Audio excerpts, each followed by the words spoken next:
تو عورت کی خوبی، عورت کا حسن اور اللہ کی نگاہ میں عورت کا مقام کب ہے؟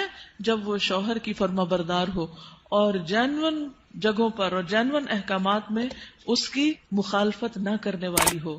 نبی صلی اللہ علیہ وسلم نے فرمایا، بہترین بیوی وہ ہے جس کی طرف تم دیکھو تو وہ تمہیں خوش کر دے، جب تم اسے کسی بات کا حکم دو تو بجا لائے، اور تمہاری عدم موجودگی میں تمہارے مال اور اپنی ذات کی حفاظت کرے۔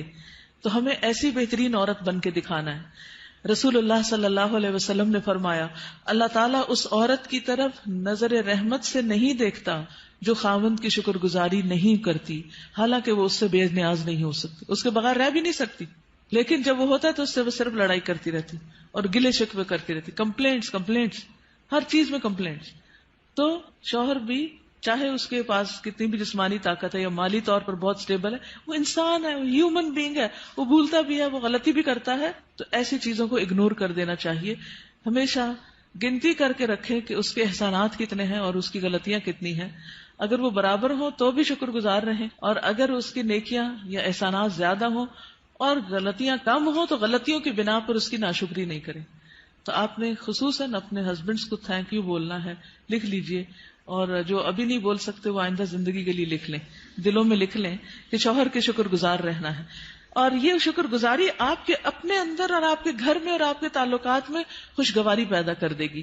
آپ دیکھیں گے کہ وہ شاید منتظر ہوں اس بات کے کہ کسی وقت آپ خوش ہو جائیں ان سے، کیونکہ آپ دیکھیں وہ آپ کو خوش کرنے کی کوشش میں لگے رہتے ہیں، اور آپ جب خوش نہیں ہوتی تو بےچارے وہ بھی ناخوش ہو جاتے ہیں۔ تو جب آپ خوش ہوں گے تو آپ کو دیکھ کر وہ دگنے خوش ہو جائیں گے، جب وہ دگنے خوش ہوں گے تو آپ تگنی خوش ہو جائیں گے، اور یوں خوشیوں کا سلسلہ بڑھ جائے گا۔ پھر اسی طرح عورت کے اوپر یہ بھی لازم ہے کہ وہ اس طریقے پر رہے کہ شوہر دیکھے تو خوش ہو جائے، یعنی بیوی کا حال حلیہ، اس کا اٹھنا بیٹھنا، بات کرنے کا انداز، معاملہ کرنے کا انداز، یہ شوہر کے لیے ایک اٹریکشن کا باعث ہو۔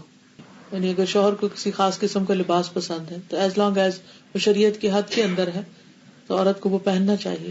اگر کہیں جانے کی بات ہے یا گھر کو کسی خاص انداز میں رکھنے، یا کوئی شادی شدہ زندگی میں بہت سارے معاملات باہم ایک دوسرے کے ساتھ مل کے کیے جا رہے ہوتے ہیں، تو ایسی تمام چیزوں میں شوہر کے ساتھ تعاون اور اس کی مدد اور اس کو خوش کرنا جو ہے وہ لازم ہے۔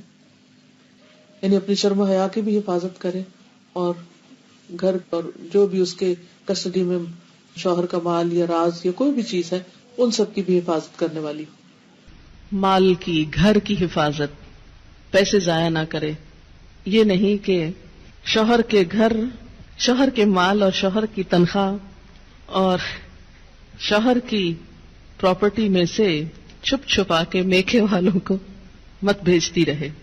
بہت سے فساد اس وجہ سے ہوتے ہیں کہ سسرال کو دینے کے لیے تو نمبر 2 مال ہوتا ہے، اور میکے کو بھجوانے کے لیے پسندیدہ چیز۔ قدرتی بات ہے کہ انسان کی جو اٹیچمنٹ ہوتی ہے وہ ماں باپ سے بہت زیادہ ہوتی ہے، ایک ایسی خیرخوائی ہوتی ہے جس میں دنیا کی کوئی دوسری چیز شریک ہی نہیں ہو سکتی۔ ظاہر ہے جنہوں نے جنم دیا، جنہوں نے پالا پوسا، ان کے ساتھ محبت اور خیرخوائی کیسے نہ ہو، وہ تو ہوگی، لیکن اس کی بھی حدود ہیں، وہ حد سے آگے نہیں بڑھنی چاہیے کہ شوہر کما کے لائے اور ہر وقت عورت شکوہ کرے، پورا ہی نہیں پڑتا، ہوتا ہی نہیں، ہے ہی نہیں، یہ بھی نہیں، وہ بھی نہیں، وہ بھی نہیں، اور پیسے بٹورتی چلی جائے اور ادھر سے چھپ چھپا کے دوسری طرف دیتی چلی جائے۔ نہیں، حتیٰ کہ فی سبیل اللہ بھی اگر عورت کو دینا ہے تو شوہر کی رضامندی ضروری ہے، یعنی شوہر کا مشورہ بھی ہونا چاہیے اس میں۔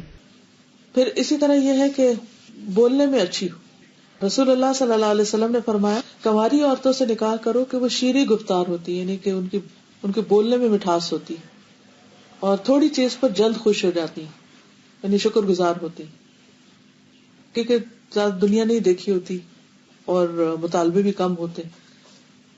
اس لیے خصوصی طور پر بیوی کی حیثیت سے جو خوبی بیان کی گئی وہ یہ کہ شوہر کے ساتھ بات کرنے میں بھی اچھی ہو اور بہت زیادہ مطالبے کرنے والی نہ، اور نہ ہی اپنے شوہر کی اجازت کے بغیر کسی مرد کو گھر میں آنے کی اجازت دے، کیونکہ اس سے بھی شکوک و شبہات پیدا ہوتے ہیں۔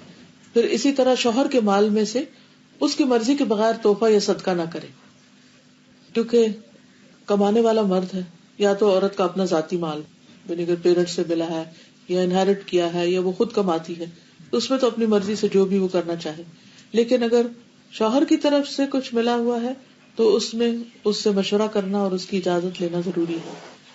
کیونکہ اصل مالک بہرحال شوہر ہے، اور بہت دفعہ گھروں میں جھگڑے اس وجہ سے پڑ جاتے ہیں کیونکہ ہسبینڈ جو ہے وہ بیوی کو اجازت نہیں دیتا، اور بیوی اپنی مرضی سے اپنے میکے کو یا کسی اور کو کچھ دینا چاہتی ہے، اور ان معاملات میں اختلاف بعض اوقات گھر کی بنیادیں ڈھیلی کر دیتا ہے۔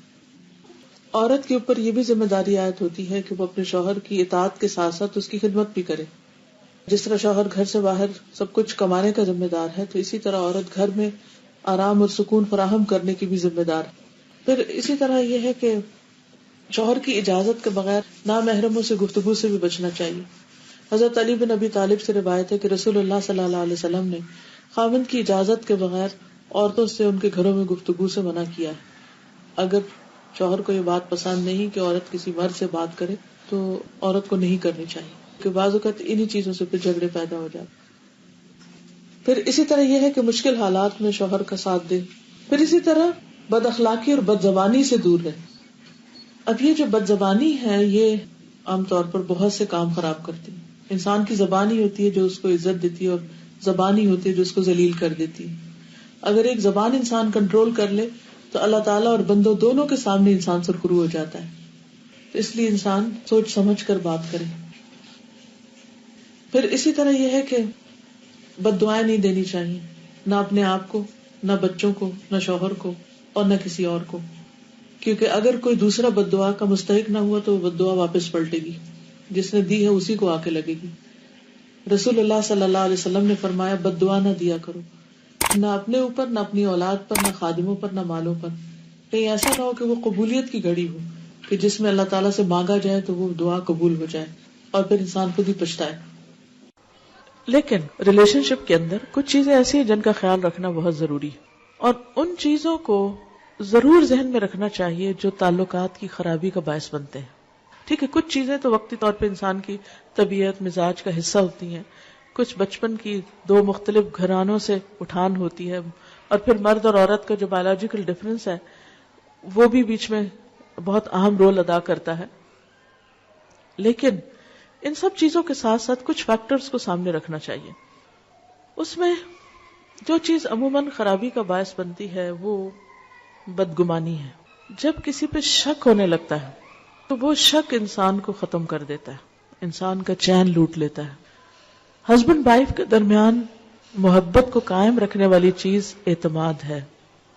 جب تک ایک دوسرے پر اعتماد اچھا ہوتا ہے تو خواہ ایک دوسرے سے دور بھی ہوں تو کچھ مشکل نہیں ہوتی، دونوں اپنی اپنی جگہ سیٹسفائیڈ ہوتے۔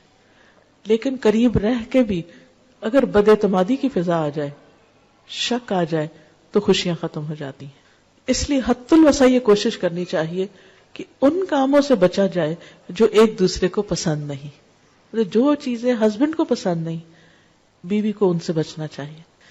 اسی طرح بد اعتمادی، اعتماد کے ساتھ ساتھ تنگ نظری سے بچنا چاہیے، نیرو مائنڈڈ نہیں ہونا چاہیے، اور ایک دوسرے کے ساتھ ایک دوسرے کی چھوٹی چھوٹی بات کو مائنڈ نہیں کر لینا چاہیے، کیونکہ بعض اوقات جب شادی ہوتی ہے تو دونوں میں سے کسی ایک کی یا دونوں طرف کی ایک پوزیسو ایٹیٹیوڈ جو ہوتا ہے کہ بس دوسرے شخص کا سب کچھ ہی میرا ہے، اور جب ہم دوسرے سے محبت کرتے ہیں یا محبت کا اظہار کرتے ہیں تو پھر ہم کیا چاہتے ہیں کہ یہ شخص بس اب کسی اور کی طرف توجہ نہ کرے۔ اگر شوہر ہے تو اگر وہ ماں سے بھی بات کرے گا تو بیوی کو کھلنے لگتا ہے کہ ماں کا سر ماتھا کیوں چوم رہا ہے۔ اگر بہن بھائیوں سے بھی بات کرتا ہے تو وہ بھی بعض اوقات برا لگنے لگتا ہے۔ یہ تنگ نظری نہیں ہونی چاہیے، دل کھلا ہونا چاہیے۔ جو محبت میں آپ کا حصہ ہے وہ آپ کا ہے، بیوی کی جگہ اور کوئی نہیں ہو سکتا۔ لیکن یہ بھی یاد رکھیے کہ جس ماں نے تکلیف اٹھا کے جنم دیا ہے اور سالوں سال دعائیں مانگ مانگ کے اس کو پالا ہے اور بڑا کیا ہے اور اس منزل تک پہنچایا ہے کہ جب وہ کامیابی کے ایک اعلیٰ منزل کو پہنچا تو اب آپ کے ساتھ اس کا ریلیشن شپ ہو رہا ہے، تو جس نے یہ ساری منزلیں طے کی ہیں اس کا حق اپنی جگہ ہے، اس حق کو کبھی فراموش نہیں کرنا چاہیے، بلکہ شوہر کی مدد کرنی چاہیے کہ وہ اپنی ماں کا خیال رکھ سکے اور اس کا ساتھ دینا چاہیے۔ اگر وہ کسی قسم کی کمی کوتاہی کر رہا ہے تو ایک اچھی بیوی کی خوبی یہ ہے کہ وہ اس کو توجہ دلائے کہ تمہاری ماں تمہارا انتظار کر رہی ہے۔ پھر کچھ اور چیزیں ہیں کہ جن کی وجہ سے تعلقات اچھے نہیں ہوتے، اور وہ ہیں ڈس فنکشنل کمیونیکیشن، اچھی کمیونیکیشن کا نہ ہونا. کامیاب شادی کے لیے ہسبینڈ وائف کی کمیونیکیشن کا اچھا ہونا بہت ضروری ہے. اور اگر ابھی تک ہم نے کمیونیکیشن کے گر یا سکلز نہیں سیکھے تو ہم میں سے ہر ایک کو سیکھنے چاہیے. کچھ انسان کے دل کی ضروریات ہوتی ہیں, یہاں ایمان ہونا چاہیے, اسپرچولیٹی ہونی چاہیے, کچھ اس کے پیٹ کی ضرورت ہے, اس کو کھانا کھانا ہے. تو آپ صرف شوہر سے کسی شیکسپیئر کے اوپر باتیں کر کر کے اس کو راضی نہیں کر سکتے کہ آپ نے بہت کچھ پڑھا ہوا تو آپ اس کو روز ایک نئی کہانی سنانے لگتے ہیں. اس سے وہ خوش نہیں ہوگا جب تک آپ کھانا اچھا نہیں دیں گے. اور پھر اسی طرح شادی کا اصل مقصد کیا؟ ہسبینڈ وائف کی سیکشل نیڈز بھی ہیں. اب اگر آپ کھانا بھی اچھا پکا رہے ہیں اور آپ باتیں بھی بہت اچھے کر رہے ہیں اور بڑے اسپرچل بھی ہیں, بڑے ایمان ہے آپ کے اندر, لیکن ہسبینڈ اگر آپ کو بلاتا ہے تو آپ موڈ آف کر لیتے ہیں اور اس کی ضرورت پوری نہیں کرتے, یا اس کے ساتھ محبت سے پیش نہیں آتی, یا اپنی محبت شو نہیں کرتے, تو بھی غلط بات ہے, ریلیجسلی بھی غلط بات ہے. تو یہ چیز بھی بعض اوقات جھگڑوں اور فساد کا باعث بنتی.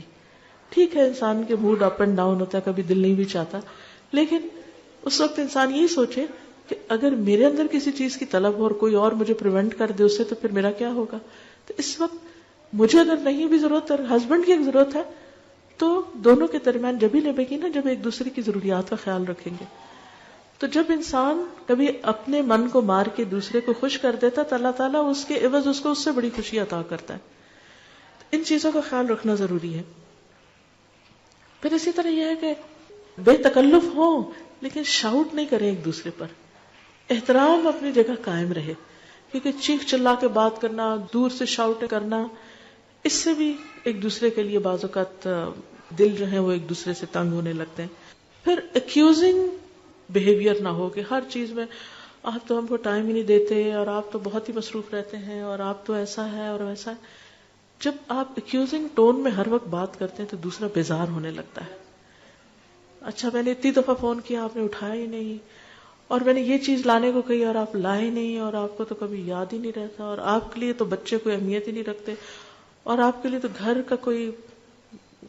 گھر کچھ ہے ہی نہیں, وغیرہ وغیرہ. اس طرح کی جو ایکیوز کرنے والی باتیں ہیں, اعتراض کی اور ہر وقت کمپلینٹس, ٹھیک ہے ان کا بھی زندگی میں ایک پارٹ ہوتا ہے, ہونی چاہیے کبھی, میں نہیں کہتی کہ وہ نہیں ہونی چاہیے, یہ بس تھوڑا حصہ.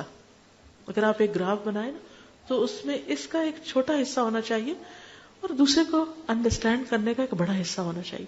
کیونکہ اس سے جب صرف ایک دوسرے کو بلیم کرنے والا ایٹیٹیوڈ ہوتا ہے تو ایک دوسرے سے بیزاری پیدا ہو جاتی ہے. پھر اسی طرح یہ ہے کہ زبان درازی, گالی گلوچ, بدتمیزی, بد اخلاقی, یہ دلوں کو اس طرح پھاڑ دیتے ہیں کہ پھر جوڑنے مشکل ہو جاتے ہیں. اور پھر انسان ایک دفعہ یہ کر لیتا ہے لیکن اس کے بعد اتنا اس کا جیسے ہڈی ایک ٹوٹ جاتی ہے نا تو پھر اس کے درست ہونے میں بڑا ٹائم لگتا ہے. ایسے جب دلوں کو توڑ دیتے ہیں نا ہم تھوڑا سا غصہ ظاہر کر کے, تو پھر ان کو درست ہونے میں ایک ٹائم لگتا ہے. اور پھر ہم بعض اوقات 1 منٹ میں توڑتے ہیں, اگلے منٹ میں کہتے ہیں سوری, اور اگلے منٹ میں چاہتے ہیں اب دوسرا شخص بالکل ٹھیک ہو جائے. نہیں, اس کو ٹائم دیں اب, حتیٰ کہ وہ اس کی مرہم پٹی ہو چکی. پھر اسی طرح یہ ہے کہ باہر سے اکسانے والے بھی بعض اوقات تعلقات کو خراب کر دیتے ہیں. ہسبینڈ وائف کے درمیان اچھے بھلے تعلقات ہوتے ہیں لیکن کوئی رشتہ دار, کوئی دوست, کوئی ادھر ادھر کے لوگ وہ آ کے ایسی ایسی باتیں کرتے ہیں کہ جس کی وجہ سے ایک محبت بھرا رشتہ جو ہے اس کے اندر رکھنے پڑنے لگتے ہیں. اس بارے میں نبی صلی اللہ علیہ وسلم نے بہت سختی سے فرمایا کہ جس نے شوہر کے خلاف اس کی بیوی کو بدظن کیا, یعنی شوہر کے خلاف اس کی بیوی کے دل میں کوئی ایسی چیز ڈال دی, وہ ہم میں سے نہیں. پھر بات یہ ہو رہی تھی کہ دوسروں کی انٹرفیئرنس ہسبینڈ وائف کے بیچ میں, یہ صرف ساس کی لڑکی کی ساس کی طرف سے نہیں ہوتی, بعض اوقات لڑکے کی ساس کی طرف سے بھی ہوتی.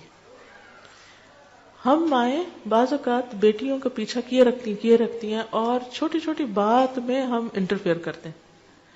اچھا کیا کھایا تھا, کیا بنایا تھا, کہاں گئے تھے, یہ ملا کہ نہیں ملا, ایسا ہو گیا یا نہیں ہوا. ان باتوں کی وجہ سے بعض اوقات بہت گڑبڑ ہو جاتی ہے.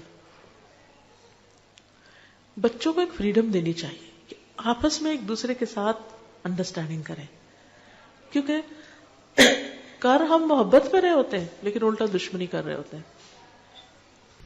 ایک اور حدیث میں آتا ہے عورت شوہر کے معاملے میں کسی دوسرے کی بات نہ مانے, کسی دوسرے کی, حتیٰ کہ پیرنٹس کی بھی. آپ کو پتا ہے کہ والدین کی اطاعت فرض ہے. اللہ تعالیٰ نے قرآن پاک میں کیا کہا؟ اللہ کی عبادت کرو اور ماں باپ کی بات مانو. لیکن جب ایک عورت کی شادی ہو جاتی ہے تو اب اس کے لیے اس کا اصل گھر کون سا ہے؟ شوہر کا گھر ہے. اور اب اس کے لیے والدین کی اطاعت سیکنڈری ہے، شوہر کی اطاعت نمبر 1 ہو گئی ہے. پہلے والدین اس کی کفالت کر رہے تھے، اب شوہر اس کی کفالت کر رہا ہے. اب ایک نیا گھر بن رہا ہے. اس کے ڈسپلن میں کیا ہے کہ بیوی شوہر کی بات مانے، نہ کہ میکے کی ڈکٹیشن لیتی رہے روز ٹیلی فون پر. ایک دفعہ عورت ہو کے آتی ہے میکے سے تو موڈ بدلا ہوا ہوتا ہے. تو ایسی صورت میں اصل حکم کیا ہے کہ شوہر زیادہ اہم ہے. اب اس کی بات مانی. اور یہ کیوں اتنا سخت ڈسپلن رکھا گیا؟ کیونکہ جب تک ایک عورت کی وفاداری اس کے اپنے گھر سے نہیں ہوگی، گھر نہیں بنے گا. وہ بات میں ادھر بھاگی جا رہی ہے، یہ گھر خراب ہو رہا ہے.